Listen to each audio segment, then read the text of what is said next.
주간 꿀에 바르셀로나가 라리가 33라운드에서 발렌시아를 상대로 4대2로 역전승을 거뒀습니다. 이 경기의 주인공은 해트트릭을 기록한 레반도프스키죠. 레반도프스키가 13골에 멈춰있는 시간이 좀 있었지만은 결국 이 경기에서 14호, 15호, 16호 골을 기록하면서 득점왕 경쟁에 뛰어들었습니다. 지난 시즌 레반도프스키는 라리가 데뷔 시즌이지만은 23골을 넣으면서 당당히 피치치를 차지했습니다. 하지만 올 시즌은 이야기가 좀 다르죠. 전반기에 부진한 모습이 나오면서 고전을 했었고 후반기에도 전술적으로 뛰어난 활약을 펼치면서 공격에 영향력을 발휘했지만은 득점포가 일관되게 작동했다고 보긴 어렵죠. 결국 중요한 순간 레반도프스키가 살아났다는 것, 이것은 바르셀로나에게 희소식이 아닐 수 없습니다. 아쉬워요. 아쉽습니다. 조금 더 빨리 살아났어야지. 파리 생제르맹전에 살아났어야지. 엘 클라시코에 살아났어야지. 아쉽습니다. 다시 한번 말씀드리지만은 바르셀로나는 파리전 패배로 챔피언스 리그에서 탈락을 했고요. 엘 클라시코에서 패배하면서 라리가 우승은 사실상 어려워졌습니다. 올 시즌은 무관에 그칠 가능성이 크죠. 그렇기 때문에 남은 기간 동안 주간꿀에 대한 관심이 떨어질 거라고 생각을 하거든요. 하지만 축구는 오늘의 경기로 모든 것이 끝나는 게 아니죠. 오늘의 경기는 내일의 경기에 영향을 미칩니다. 즉 이번 시즌 어떻게 마무리하느냐에 따라서 다음 시즌 초반이 결정날 수도 있죠. 그런 측면에서 바르셀로나는 유종의 미를 거둘 필요성이 있고요. 하물며 바르셀로나는 현재 지로나하고 2위 경쟁을 하고 있습니다. 바르셀로나는 라리가 2위에 위치하고 있는데요. 3위 지로나하고는 승점 2점 차에 불과합니다. 그리고 바르셀로나는 다음 경기가 지로나 원정 경기예요. 전반기 지로나에게 패배했다는 사실을 고려했을 때 이 경기 굉장히 어려운 경기가 될 것으로 보이거든요. 하지만 경기의 중요성을 봤을 때 바르셀로나도 쉽게 물러설 수는 없습니다. 그렇기 때문에 바르셀로나의 올 시즌 마지막 경기까지 관심을 가져야 됩니다. 그리고 주간꿀에는 올 시즌이 끝나는 그 순간까지 지속이 됩니다. 큰 관심 부탁드리도록 하겠습니다. 자, 그러면 레반도프스키의 해트트릭과 바르셀로나의 역전승 어떻게 이루어졌는지 저랑 함께 살펴볼까요? 함께 갑시다. 렛츠고! 라리가 33라운드에서 바르셀로나는 발렌시아를 홈으로 불러들여서 대결을 펼쳤습니다. 사실 바르셀로나 같은 경우에는 발렌시아의 최근 강한 면모를 보여줬었죠. 왜냐면은 발렌시아 상대로 올 시즌 전반기 대결에서는 1대1 무승부를 기록하긴 했지만 최근 7경기에서 패배가 없었습니다. 5승 2무를 기록하고 있었고요. 홈에서도 2016년 이후로 발렌시아 상대로 패배가 없었죠. 그렇기 때문에 바르셀로나는 발렌시아를 상대로 자신감을 갖고 경기에 임하는 모습이었었는데요. 하지만 발렌시아가 지난 3시즌과는 다른 모습이잖아요. 루벤 바라가 감독이 지휘봉 잡고 나서는 유럽 대항전 진출을 원하고 있는 위치까지 올라왔기 때문에, 그리고 베티스하고 7위 경쟁이 매우 뜨겁기 때문에 발렌시아 입장에서도 이 경기는 쉽게 물러날 수 있는 경기는 아니었습니다. 자, 경기는 시작되고 나서 계속해서 바르셀로나가 주도권을 잡고 공격 횟수를 늘려갔습니다. 그 가운데 오른쪽 측면에서 하피냐가 왼발로 크로스를 올리고 페르민이 볼이 없을 때 움직임 자체가 너무나 좋았고 낙하 지점을 잘 포착하면서 헤더로서 선제골을 기록합니다. 이 골이 들어가는 순간 이 경기는 바르셀로나가 쉽게 승리를 거두겠구나 이런 생각이 있었거든요. 하지만 바르셀로나의 수비가 이 경기 전반전에 총체적 난국을 보여줬습니다. 상대의 롱패스에 대해서 대처를 제대로 못하는 모습이 나왔어요. 특히 마마르다시빌리 골키퍼의 롱킥이 수비 뒷공간으로 떨어질 때 아라우라든가 쿠바르시가 제대로 처리를 못하는 장면이 있었거든요. 그 가운데 롱패스를 우고드로가 낙하 지점에서 아라우랑 붙어서 싸우고, 그리고 다시 한번 피터 곤살레스가 뒷공간으로 넘겨주는 패스를 우고드로가 쫓아가는 상황이 발생을 합니다. 그런데 테오 슈테겐이 골문을 비우고 나와서 처리할 수 있었는데 제대로 처리가 안 됐죠. 그래서 우고드로가 쉽게 골을 기록하게 됩니다. 결국 1대1 상황이 만들어지죠. 이 장면 보면서 바르셀로나의 수비의 문제가 심각하구나 이런 생각은 좀 들었어요. 왜냐면은 우고드로가 첫 번째 터치를 할 때, 공중볼 다툼을 할 때 그때 쿤데가 약간 뒤쪽에 있었어요. 그렇기 때문에 이 상황에서 우고드로가 뒷공간으로 빠져들어갈 때 온사이드였거든요. 그리고 아라오가 일단 우고드로하고 몸싸움하고 순간적으로 볼이 뒤쪽에 갔을 때 우고드로가 돌아 들어가는 걸 놓쳤습니다. 그러면 줄 쿤데라든가 아라오도 모두 수비에서 문제가 있었다는 이야기가 되고요. 테오 슈테겐은 엄청난 실수를 범했죠. 사실 그냥 걷어내면 되는데 테오 슈테겐은 아라오에게 연결할 생각이었던 것 같아요. 근데 제대로 킥이 되지 않으면서 우고드로 선수가 가슴 트래핑 이후에 쉽게 골을 넣는 그런 모습이 나왔습니다. 1대1이 되고 나서 바르셀로나가 수비에서 약간 흔들리기 시작하죠. 그 가운데 피터 곤살레스가 박스 안쪽으로 들어갈 때 아라우의 태클이 결국은 페널티킥으로 선언이 됩니다. 결국 페펠루 선수가 페널티킥으로 골을 넣으면서 발렌시아는 전반전에 2대1로 역전을 하는데 성공하게 되죠. 페펠루 선수 바르셀로나도 관심이 있다고 해서 눈여겨보긴 했거든요. 페펠루 선수가 페널티킥을 처리하는 장면 봤을 때는 정말 강심장이다 이런 느낌이 있었는데 경기에 미치는 영향력 봤을 때 수비 쪽에서는 그래 쏘쏘해. 근데 공격 쪽에서 연결은 좀 아쉬운데 이런 생각은 있었습니다.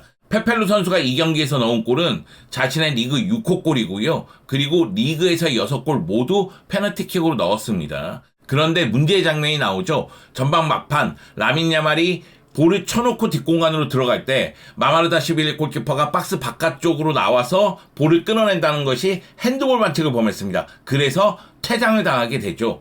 발렌시아 입장에서는 공격수 한 명을 빼고 골키퍼를 투입할 수밖에 없는 상황이 됐기 때문에 알메이다를 빼고 도메네크 골키퍼를 투입하는 모습이 나왔고요. 그리고 바르셀로나 입장에서는 전반전을 1대2로 마치긴 했지만은 후반전은 수적 우위 속에서 경기에 임할 수 있기 때문에 후반전 파상 공세를 펼치는 모습이 나오기 시작했습니다. 그리고 후반전 레반도프스키가 미쳐 날뛰기 시작하죠.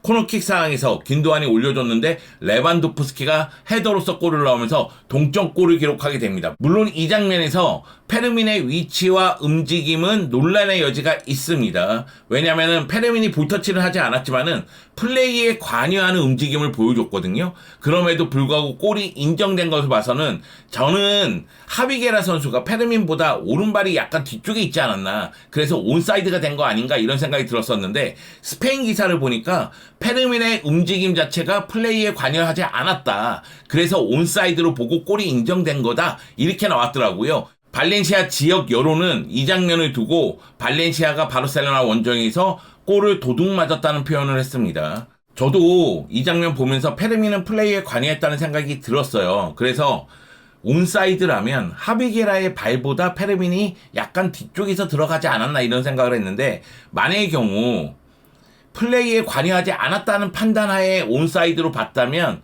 이것은 오심에 가까운 판정이 아닌가 생각을 합니다.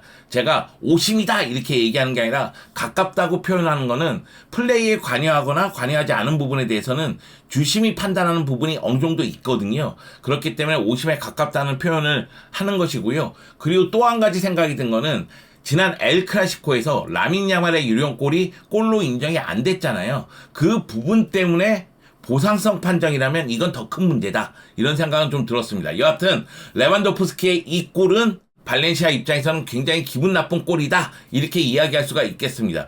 다만 많이 이슈가 안 되는 부분이 있는데 그 이유는 이 골 이후에 레반도프스키가 또 2골 넣잖아요. 코너킥 상황에서 아라우가 헤더를 했는데 도메네크 골키퍼가 펀칭한다는 게 결국은 레반도프스키가 헤더로 연결하면서 역전골. 그리고 종료 직전에 레반도프스키가 프리킥을 처리하면서 환상적으로 감아차면서 골을 기록하면서 결국은 바르셀로나가 4대2로 승리를 거두게 됐고 레반도프스키는 해트트릭을 완성하게 되는 거죠. 코너킥 상황에서 골이 많이 나오고 있다는 사실은 바르셀로나 입장에서는 기분 좋은 사실이에요. 왜냐면은 세트피스 상황에서의 득점력이 올라가면 경기력과 상관없이 언제든지 한 방을 발휘할 수 있다는 사실이 입증이 되는 거기 때문에 코너킥에서 득점력이 올라가는 부분에 대해서는 기분이 좋은 부분이 있습니다. 반면에 발렌시아 입장에서는 한 명이 퇴장당하다 보니까 후반전에는 뭔가 뚜렷하게 공격을 전개하기가 어려웠어요. 그 점이 좀 아쉽지 않았나 이런 생각이 좀 듭니다. 솔직히 이 경기 보면서 느낀 거는 골키퍼들의 실수에 의해서 골이 계속 터졌다는 거죠. 일단은 테오 스테겐 골키퍼의 실수에 의해서 우고드로 선수가 골을 넣었고 그리고 마마르다시빌리 골키퍼가 퇴장을 당하면서 결국 경기의 분위기는 바르셀로나가 완전히 가져오게 됐고 여기다가 교체 투입된 도메네크 골키퍼가 아라우의 헤더를 제대로 펀칭하지 못하면서 결국은 레반도프스키가 결승골을 넣게 됐고 골키퍼의 실수가 굉장히 눈에 띄는 경기였고요. 그러다 보니까 굉장히 어수선한 경기였습니다. 경기 기록을 한번 살펴볼게요. XG값 보면은 2.22 대 2.13입니다. 거의 대등하다 이렇게 느껴질 정도죠. 점유율은 8대2. 이건 어쩔 수가 없죠. 워낙에 바르셀로나가 점유율에서 앞서 나갔는데 마마르다시빌리 골키퍼가 퇴장까지 당하다 보니까 후반전은 바르셀로나의 일방적인 공격이 펼쳐졌습니다. 그래서 점유율 차이가 크게 날 수밖에 없었습니다. 자, 슈팅 같은 경우에는 바르셀로나가 27개, 유효 슈팅 13개를 했고요. 그리고 발렌시아가 슈팅 5개, 유효 슈팅 3개를 했습니다. 후반전 1대2 상황에서 바르셀로나는 수적 우위를 바탕으로 해서 계속해서 슈팅하는 모습이 있었어요. 골대를 맞추는 장면도 있었고 날카로운 슈팅도 있었습니다. 그렇기 때문에 레반도프스키가 해트트릭을 또 기록하는 모습까지 나올 수가 있었습니다. 바르셀로나는 이 경기에서 승리를 거두면서 발렌시아를 상대로 8경기 무패를 기록하게 됐고요. 그리고 지로나를 3위로 내리면서 다시 2위 자리로 올라갔습니다. 지로나 같은 경우에도 33라운드에서 라스팔마스에게 승리를 거두면서 2위로 잠깐 동안 올라가 있었거든요. 근데 결국 2경기 승리로 바르셀로나가 2위 자리로 올라가게 됐고 2위 바르셀로나와 3위 지로나의 승점 차는 2점 차. 끝까지 알 수 없다. 이런 생각이 듭니다. 자, 그러면 바르셀로나의 전술 이야기를 한번 해볼까 합니다. 바르셀로나 같은 경우에는 수비 시에는 4-4-2, 공격 시에는 3-2-5 형태였습니다. 바르셀로나는 계속해서 공격을 전개할 때 오른쪽에 라민 야말의 드리블을 최대한 이용하는 모습이 있었고요. 그리고 최근 들어서 페르민이 볼이 없을 때 움직임이 굉장히 좋아요. 페르민이 볼이 없을 때 오른쪽 하프 스페이스로 들어가는 움직임이 굉장히 좋았거든요. 페르민이 골까지 기록했고요. 그리고 하피냐 같은 경우에도 최근 11경기에서 공격 포인트가 10개나 될 정도로 아마도 5골 5개 도움인가? 정말로 최근 공식 10경기에서 공격 포인트를 계속 기록하고 있는 하피냐의 모습이거든요. 이 경기에서도 하피냐가 도움을 하나 기록하지 않았습니까? 하피냐도 왼쪽 측면에 배치가 되되 왼쪽 하프 스페이스에서 플레이하는, 그리고 차비 감독도 최근 하피냐에 대해서 이 위치에서 하피냐가 어떻게 뛰는지를 잘 알고 있다. 하피냐가 볼이 없을 때 움직임이 워낙에 좋고 그리고 문전으로 침투에 들어가면서의 슈팅도 위력적이다. 이런 이야기를 했는데 하피냐의 활약도 나쁘지 않은 편이었습니다.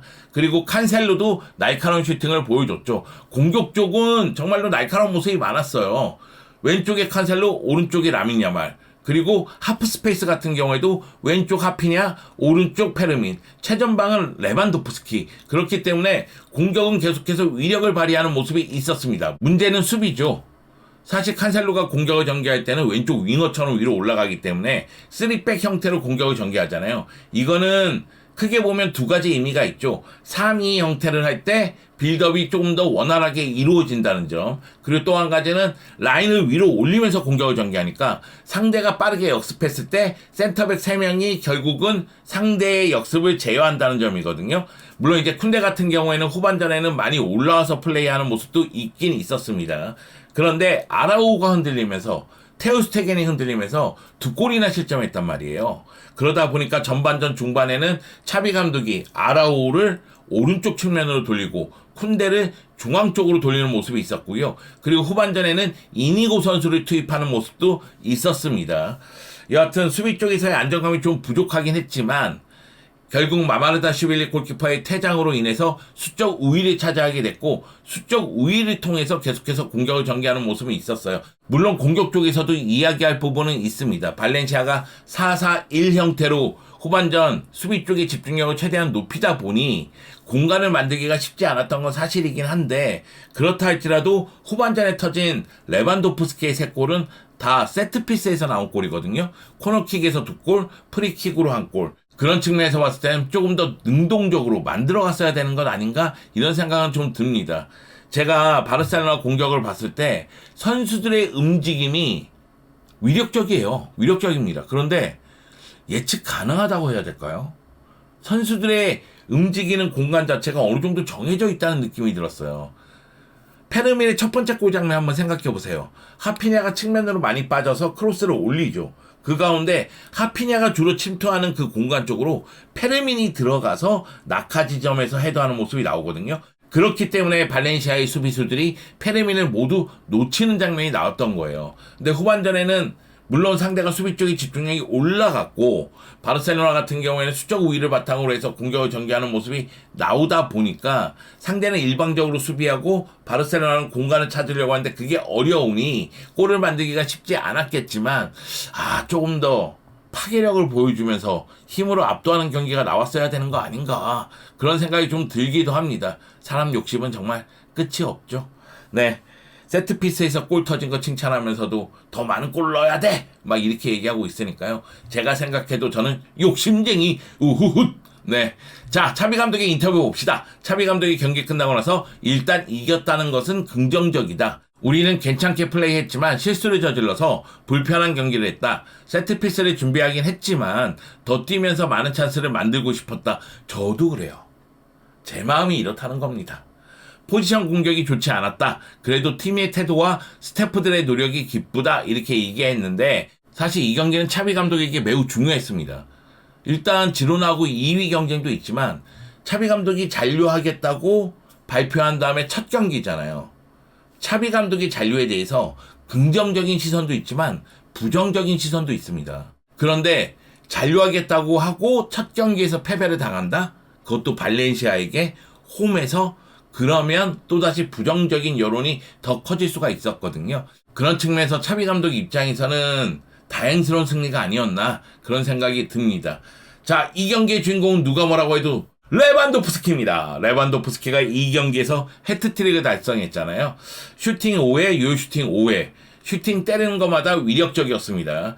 3골 기록하고 요슈팅 2개가 더 있었는데 이 요슈팅 2개는 골키퍼 정면으로 갔어요. 슈팅 자체는 잘 때렸지만은 골키퍼 정면이다 보니까 골이 되지 않았던 슈팅들이었습니다. 레반도프스키는 올 시즌 공식 44경기에서 23골 9개의 도움을 기록했고요. 라리가에서도 30경기에서 16골 8개의 도움을 했습니다. 16골을 기록하면서 현재 라리가 득점 순위 4위까지 올라갔죠. 경기 후 레반도프스키의 인터뷰를 보면은 전반전 우리에겐 공격 공간이 없었다. 중요한 거는 우리는 바르셀로나고 그들이 2골을 넣는다면 우리는 더 많은 골을 넣어야 한다는 것이다. 16골밖에 넣지 못했지만 라리가에서 자신의 골 기록 얘기하는 겁니다. 기회가 많다면 더 쉬워질 것이다. 결국 팀 전체가 공격적으로 잘 플레이하면 더 쉬워진다는 뜻이다. 자신이 골을 더 많이 넣기 위해서는 자신도 분발해야 되지만 팀 공격 전체가 살아나야 된다는 이야기를 한 것으로 보입니다.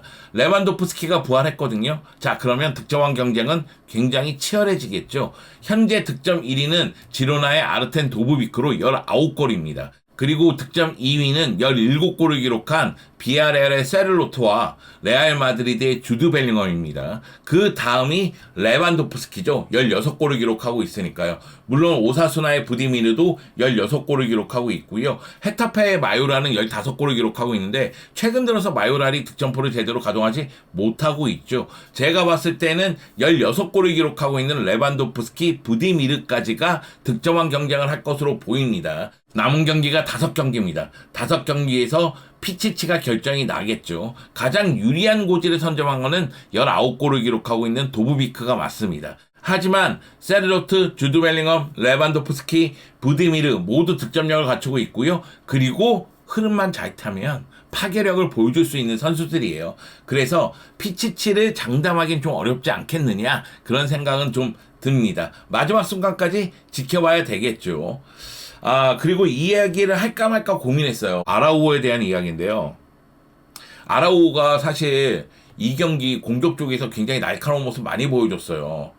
바르셀로나의 3번째 골, 레반도프스키의 2번째 골에서 코너킥 상황에서 아라우오가 먼저 헤더를 할 때 도메네크 골키퍼가 제대로 처리를 못했기 때문에 레반도프스키가 골을 넣을 수 있었고요. 그리고 아라우가 이 경기에서 슈팅을 적지 않게 했습니다. 골대도 한번 맞췄고요. 그걸 봤을 때는 공격 쪽에서 자신의 재능을 뽐냈다고 볼 수가 있는데 수비 쪽에서 좀 아쉬움이 있어요.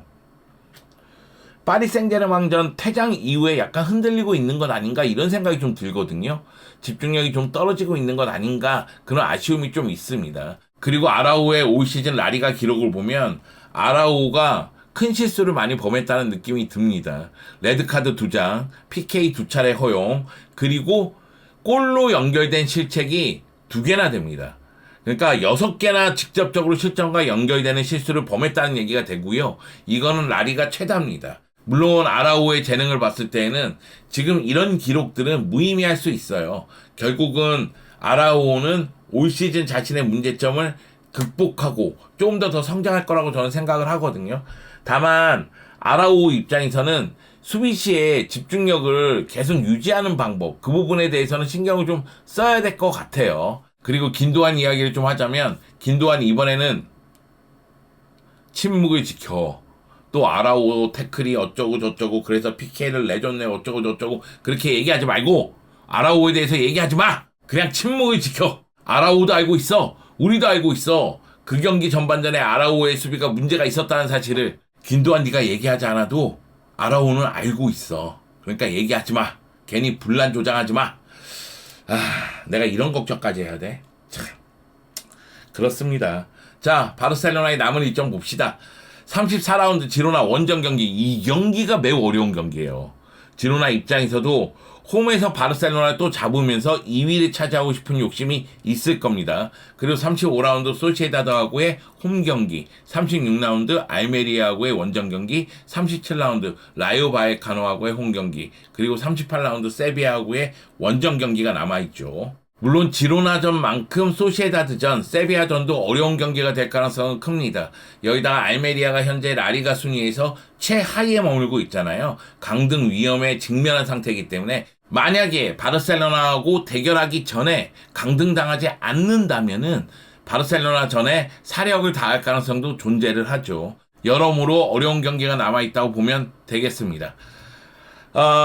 전 개인적으로 레반도프스키가 득점왕 했으면 좋겠어요. 레반도프스키가 골 욕심을 좀 내야 되는 시기라는 생각이 듭니다. 물론 지금 바르셀로나의 공격수들은 다 골 욕심이 날 거예요. 주앙 펠릭스 바르셀로나에 남고 싶어서 골을 넣고 싶은 욕심이 있을 것 같고 페란 토레스도 마찬가지입니다.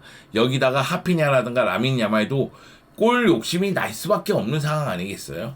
그런 측면에서는 레반도프스키에게 득점 기회를 계속 만들어주면서 득점왕을 밀어줄지 그 부분은 지켜봐야 되겠지만 일단 바르셀로나 같은 경우에는 레반도프스키가 살아나면은 최전방의 파괴력이 살아난 것이기 때문에 이것은 희소식이고요. 다음 지로나전 매우 중요합니다. 이 지로나전 반드시 승리를 거둬야 됩니다. 제가 레알 마드리드 경기 해설 배정이 됐는데 경기 끝나고 오면 전반전 좀 놓친다 할지라도 이 경기는 여러분과 함께 보겠습니다. 그만큼 중요한 경기이기 때문이거든요. 여러분, 바르셀로나가 남은 경기 연승으로 마무리하기를 저는 원하고요. 그리고 지로나를 상대로 한번 바르셀로나의 강인함을 보여주기를 원합니다. 자, 지로나 반드시 잡읍시다. 갑시다.